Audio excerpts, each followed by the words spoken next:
Hello students. ਸੋ ਅੱਜ ਆਪਾਂ ਪਹਿਲਾ ਲੈਕਚਰ 9th ਕਲਾਸ ਦਾ ਡਿਸਕਸ ਕਰਨ ਜਾ ਰਹੇ ਹਾਂ, ਜਿਹਦੇ 'ਚ ਆਪਾਂ MCQ ਫਿਲਿਪਸ ਤੇ ਟਰੂ ਫੋਲ ਡਿਸਕਸ ਕਰਾਂਗੇ। ਪਰ ਕਲਾਸ ਆਪਣੀ ਬਾਈਲਿੰਗੁਅਲ ਰਹੇਗੀ, ਦੋਨਾਂ ਲੈਂਗੁਏਜ ਆਪਾਂ ਡਿਸਕਸ ਕਰਾਂਗੇ, ਇੰਗਲਿਸ਼ ਅਤੇ ਪੰਜਾਬੀ 'ਚ। ਔਰ ਸਾਨੂੰ ਪਤਾ ਕਿ 25 ਨੰਬਰ ਦੀ ਸਾਡੀ ਬੈਕ ਐਕਸਰਸਾਈਜ਼ ਹੈ। ਸੋ ਪਹਿਲਾ ਲੈਕਚਰ ਆਪਾਂ ਇਹਦੇ 'ਤੇ ਡਿਸਕਸ ਕਰਾਂਗੇ, MCQ ਫਿਲਿਪਸ ਤੇ ਟਰੂ ਫੋਲਸ। ਔਰ ਇੱਕ ਲੈਕਚਰ ਆਪਣਾ ਹੋਰ ਆਏਗਾ, ਉਹਦੇ 'ਚ ਆਪਾਂ MCQ ਫਿਲਿਪਸ ਤੇ ਟਰੂ ਫੋਲ ਡਿਸਕਸ ਕਰਾਂਗੇ। ਸੋ ਫਸਟ ਸਾਡਾ MCQ ਹੈ ਜੀ, which of the following is the SI unit of pressure. Pressure ਦੇ SI ਯੂਨਿਟ ਕੀ ਹੈ? ਤਾਂ ਆਪਾਂ ਕਰਿਆ SI ਯੂਨਿਟ ਪਾਸਕਲ ਹੁੰਦੇ ਹਨ। ਪ੍ਰੈਸ਼ਰ ਦੇ SI ਯੂਨਿਟ ਕੀ ਨੇ? ਪਾਸਕਲ। ਔਰ ਪੰਜਾਬੀ 'ਚ ਕੁਐਸਚਨ ਕਿੱਦਾਂ ਆਏਗਾ ਕਿ ਦਬਾਅ ਦੀ SI ਇਕਾਈ ਕੀ ਹੈ? ਤਾਂ ਆਨਸਰ ਕੀ ਬਣੇਗਾ? ਪਾਸਕਲ ਬਣੇਗਾ।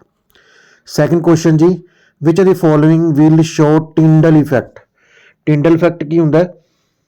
ਕਿ it is a scattering of light by a small suspending particles in a colloid making the light beam visible. ਜਿੰਦੇ ਵਿੱਚੋਂ ਆਪਾਂ ਨੂੰ ਲਾਈਟ ਜਦੋਂ ਪਾਸ ਕਰਦੇ ਆ ਤਾਂ ਆਪਾਂ ਨੂੰ ਵਿਜ਼ੀਬਲ ਦਿਖਾਈ ਦੇਵੇ, ਜਿਵੇਂ ਕਿ ਮਿਲਕ।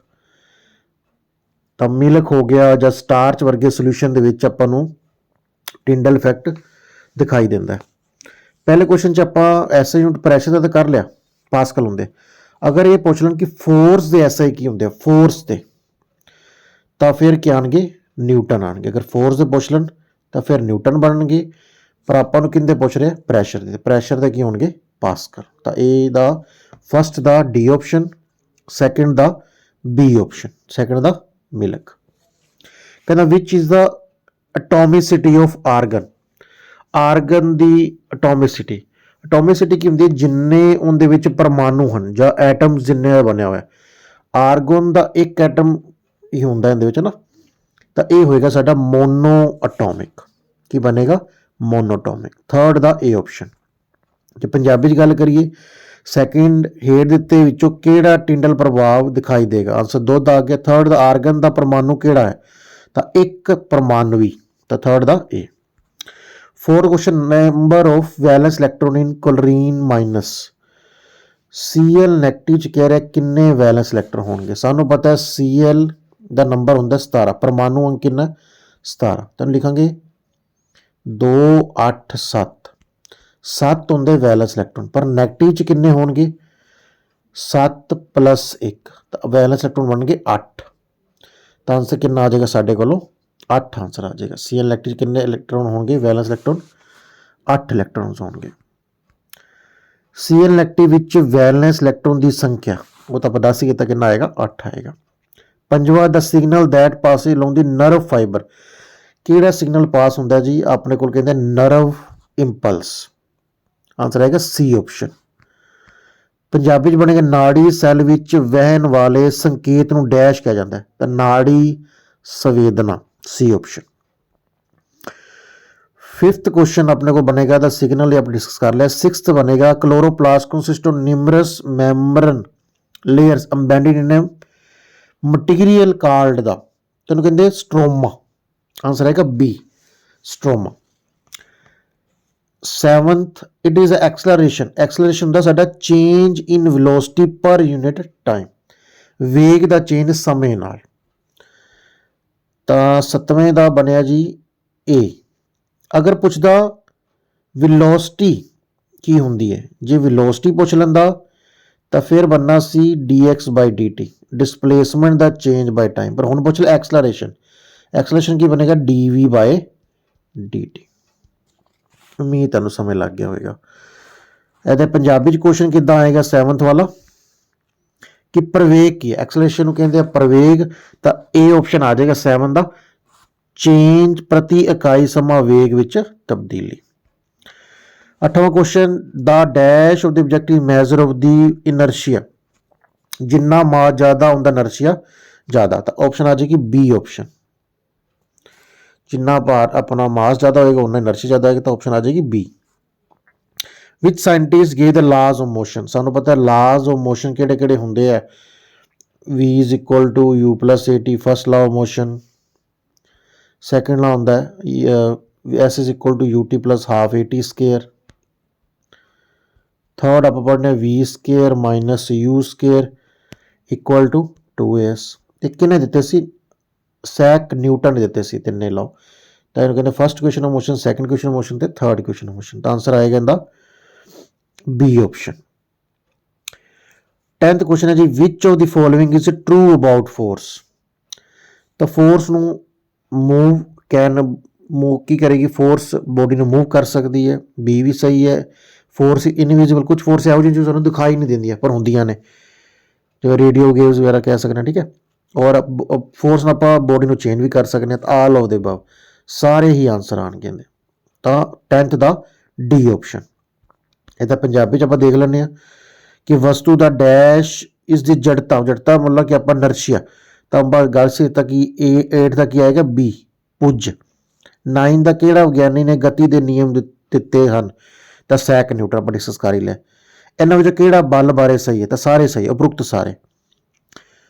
ਉਸ ਤੋਂ ਬਾਅਦ ਆਪਾਂ ਸਾਰੇ ਡਿਸਕਸ ਕਰ ਲਏ, ਇੰਗਲਿਸ਼ ਵੀ ਕਰ ਲਿਆ, ਪੰਜਾਬੀ ਚ ਕਰ ਲਿਆ। ਇਹ ਆਪਣੇ 10 ਕੁਐਸਚਨ ਹੋ ਗਏ ਜੀ। 11ਵਾਂ question, weight of the object on the moon. ਤਾਂ ਜਿੰਨਾ ਵੇਟ ਆਪਣਾ ਧਰਤੀ ਤੇ ਉੱਤੇ 6 ਗੁਣਾ ਘਟ ਜਾਂਦਾ ਤਾਂ 1/6। ਆਂਸਰ ਆਏਗਾ ਸੀ ਆਪਸ਼ਨ, 1/6। ਆਂਸਰ ਆ ਜਾਏਗਾ 1/6, सी ऑप्शन बनेगी। Lactometer hydrometers are based on the which principle? किहड़े प्रिंसिपल पर बेस्ड है? तो हैग्रोमीटर्स आप यूज करते हैं आप मिल्क की प्योरिटी में चैक करने वास्ते। तो आंसर आएगा आर्किमिडीज प्रिंसिपल। 12 का ए ऑप्शन, 12 बनेगी A option, Archimedes principle. 13 which the following scientist found out the value of G. देखो छोटी जी की वैल्यू इतने मैंशन नहीं, आंसर सैक न्यूटन नहीं आएगा, हैनरी कैवनडिश इन्हें दी सी जी की वैल्यू। अगर जी वड्डे जी की पूछता ग्रेविटेशनल कॉन्स्टेंट की, फिर हैनरी कैवनडिश सही सी, पर उन्होंने पूछा स्मॉल जी। तो स्मॉल जी की इतने ऑप्शन नहीं, तुसीं लिख लेना जी का जो आंसर आएगा, जो जी का साइंटिस्ट बनेगा वो बनेगा Galileo Galilei. Galileo Galilei, Galileo Galilei. Option mention नहीं है, तो गलीलियो गलीली बने आंसर इनका, small G. Acceleration due to gravity. और अगर जी का आंसर आ जाता फिर हैनरी कैवनडिश। किहड़े साइंटिस्ट ने एक्सपेरिमेंट कराया सी? Henry कैवनडिश, Henry कैवनडिश। दोबारा लिख देना, जी का बनेगा हैनरी कैवनडिश।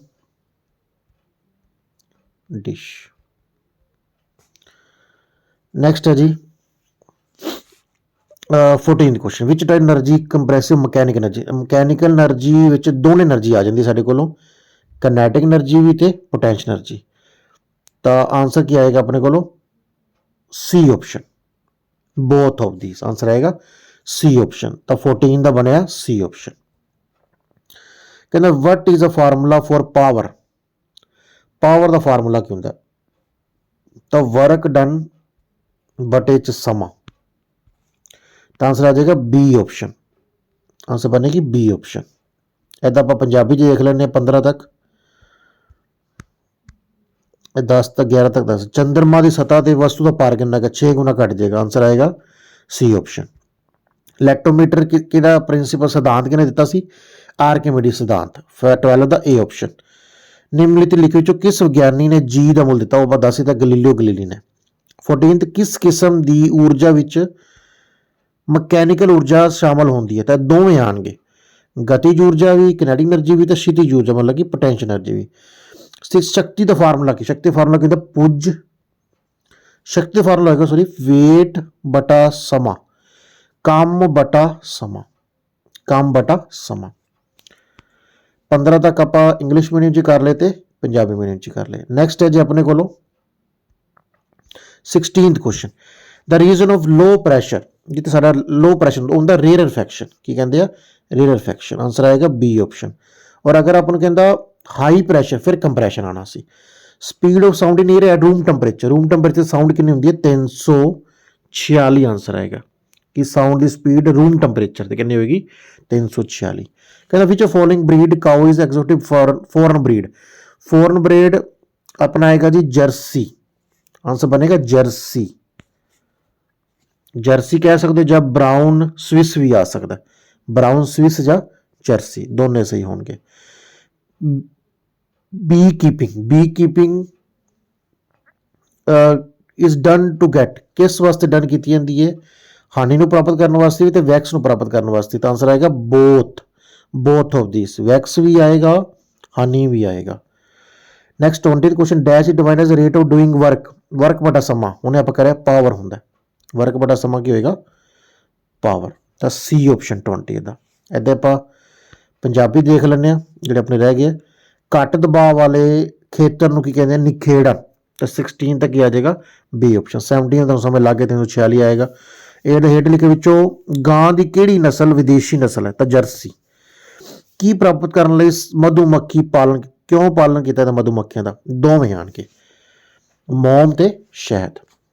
डैश को कम करने की दर वजों परिभाषित किया गया है, तो शक्ति, सी ऑप्शन आएगा।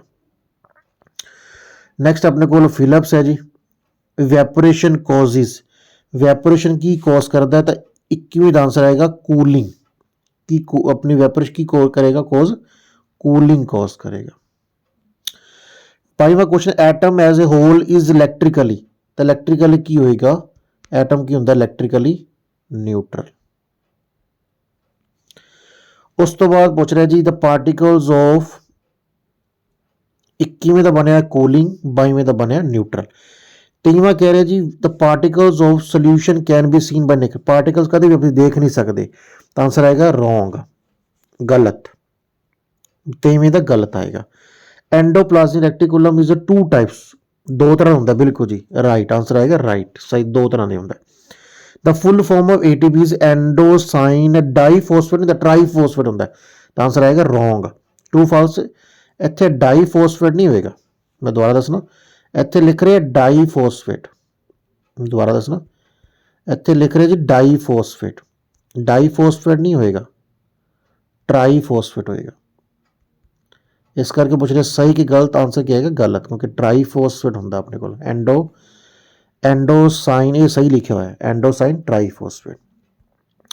इदा पंजाबी च भी तुसी जिहड़ा विस्थापन तो डैश पैदा करता, तुसी इहनूं कह दोगे कूलिंग, आंसर आ जाएगा इहदा। और परमाणु बिजलई तौर पर डैश होंगे हैं, इहदे उपर तुसी कहोगे कोई भी चार्ज नहीं होएगा, न्यूट्रल होणगे। और 23वें का साडा गलत है, 24वें का सही है, 25वें का गलत है। तो 23वें का गलत, 24वें का सही, 25वें का गलत। तो 22वें का अपना बनेगा जी उदासीन, इंग्लिश कहेंगे न्यूट्रल। और बाकी तुम डिस्कस कर ही दिते मैं। तो उम्मीद है तुहानूं ये लैक्चर क्लीयर होया होगा, कोई डाउट होया तुसी जरूर कमेंट बॉक्स अपना डाउट क्लीयर करके पूछ सकते हो। और एक अद्धी वीडियो आप होर डिस्कस करांगे MCQs ट्रू फॉल्स मैचिंग के बेस ते। और जो तुहानूं लैक्चर पसंद आया होगा तो जरूर इनू लैक्चर नूं लाइक करना, शेयर करना, कमेंट करना और चैनल सबसक्राइब करना, ताकि तुहानूं आने वाली अपडेट्स इस चैनल पर मिलती रहें। Thank you students, have a nice day.